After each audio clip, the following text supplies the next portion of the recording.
హల్లెలూయా. ఈరోజు దేవుడు మనకి ఇస్తున్న వాగ్దానం, దేవుడు మన జీవితం నుంచి ఆయన ఎక్స్పెక్ట్ చేస్తున్న విషయాలు దేవుడు మనకి తెలియచేస్తున్నాడు.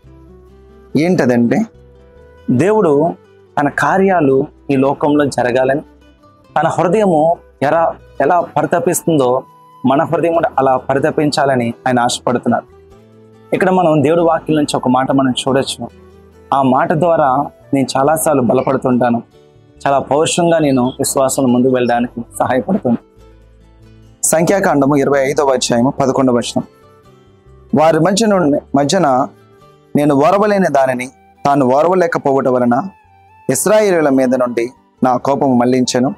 గనుక నేను ఓర్వలేక యుండియు ఇశ్రాయేలీయులను నశింపచేయలేదు. ఇక్కడ ఫినిహాస్ గురించి రాయబడి ఉంటుంది. ఇశ్రాయేల్ ప్రజల్లో పాపముని రేపడానికి వారిలో వ్యభిచారులు పంపించినప్పుడు చాలామంది వారితో వ్యభిచారించి దేవుని యొక్క ఉగ్రతకి గురైపోయారు. అంత మాత్రమే కాదు, అందులో ఒక ఇశ్రాయేలీయుడు ఒక వేశ్యను పట్టుకొని మందిరంలోనికి తీసుకుని వస్తాడు. ఎప్పుడైతే మందిరంలో అపవిత్రమైనది ఎక్కడైతే జరుగుతుందో, అది ప్రారంభమైందో, ఫినిహాస్ అనే గొప్ప భక్తుడు అది చూసి ఓర్వలేకపోయాడు. అతడు ఓర్వలేకపోవడం వల్ల దేవుని యొక్క ఉగ్రత, దేవుని యొక్క కార్యము అక్కడ జరుగుతూ ఉంది.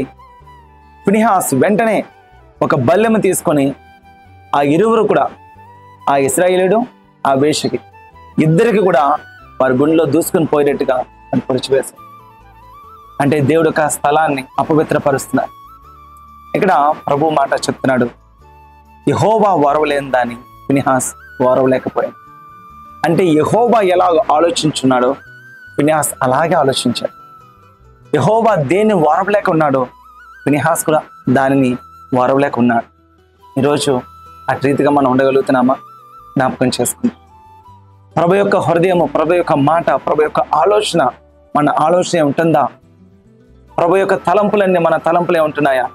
లేకపోతే మనం ఈరోజు విశ్వాసంలో మనం ఏ స్థితిలో మనం వెళ్తున్నాం? యేసు వలె, క్రీస్తు వలె శక్తివంతంగా, పవర్ఫుల్గా ఉండాలని ఈ కార్యక్రమాన్ని మేము కొనసాగిస్తున్నాం. దయచేసి ఈరోజు ఈ వాక్యాన్ని పట్టుకోండి. దేవుడు ఓర్వలేని దాన్ని ఫినిహాస్ ఓర్వలేకపోయాడు. దేవుడు ఓర్వలేని క్రియలు మీలో చాలా జరుగుతున్నాయి. మీరెందుకు ఓరుస్తున్నారు? మీరెందుకు రాజీ పడుతున్నారు? మీరెందుకు కాంప్రమైజ్ అవుతున్నారు? ఈరోజు మీరు కాంప్రమైజ్ అయ్యి దేవుణ్ణి అమ్మివేస్తున్నారు. ఫినిహాస్ దేవుడు ఓర్వలేని దాన్ని ఆయన కూడా ఓర్వలేదు.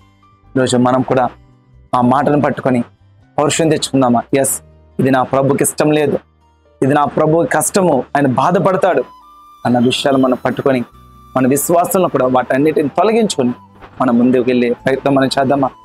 రోజు ఈ వాక్యపడ్డ ప్రతి సహోదరికి కూడా దేవుడు ఓర్వలేని దాన్ని మనం ఓర్వకూడదు.